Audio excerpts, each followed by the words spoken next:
మన అందరి కళ్ళల్లో చిరునవ్వులు తెప్పించిన మహా హాస్య నటుడు. 1801 సినిమాలు, వేలాది క్షణాలు నవ్వులు. ఆయనే మన బాబుమోహన్ గారు. ఇప్పుడు ఆయన జీవితం మరో దిశగా పయనిస్తుంది. నవ్వులు కాదు, నిస్సహాయుల కన్నీళ్లు తుడిచేందుకు. ఫైనాన్షియల్ స్టేటస్ లేక చదువుకోవడానికి ఇబ్బంది అయింది. స్టేజ్ లో ఉండిపోయి బాగా ఒక డిప్రెషన్ లో ఉండిపోయాను. నా సిచ్యువేషన్ నాకు హెల్ప్ చేశారా అంటే ఒక్కటే మాట చెప్తారు, సార్ నేనున్నానమ్మా, నీకు నువ్వేం టెన్షన్ పడదు, నేను హెల్ప్ చేశాను నీకు అని అన్నారు. Pavan Babu Mohan charitable trust. Pavan Babu Mohan charitable trust పెట్టాను. అనాథ పిల్లలకు ఓ తండ్రి పలుకు, విద్య లేక వెనుకబడిన వారికి ఓ దీపం, ఆరోగ్య సహాయం కోసం ఆశగా ఎదురు చూసే వారికి ఓ దారి. విద్య, వైద్యం, ఆర్థికంగా వెనుకబడిన వారికి చేయుత.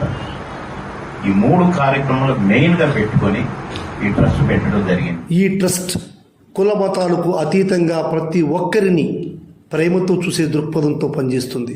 కులాలకు మతాలకు అతీతంగా నేను ఎన్నో గుళ్ళు కట్టించాను, చర్చిలు కట్టించాను.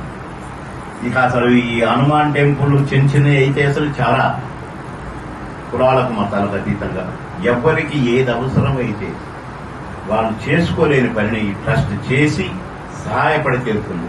అనాథగా వీధిలో తిరుగుతున్న ఓ నిర్భాగ్యునికి తనే స్వహస్తాలతో జుట్టు కత్తిరించి సాధారణ స్థితికి తీసుకొచ్చిన సేవా తత్పరుడు బాబుమోహన్ గారు. అబ్బా నాన్న అనాథాశ్రమంలో 600కు పైగా ఉన్న అనాథలకు తనే స్వయంగా భోజనం వడ్డించి వాళ్ళ కళ్ళలో ఆనందం చూసిన దయార్థ హృదయుడు బాబుమోహన్ గారు. ఆశ్రమంలో ఉన్న ఆలయంలో పరమేశ్వరుడికి ప్రత్యేక పూజలు నిర్వహించారు.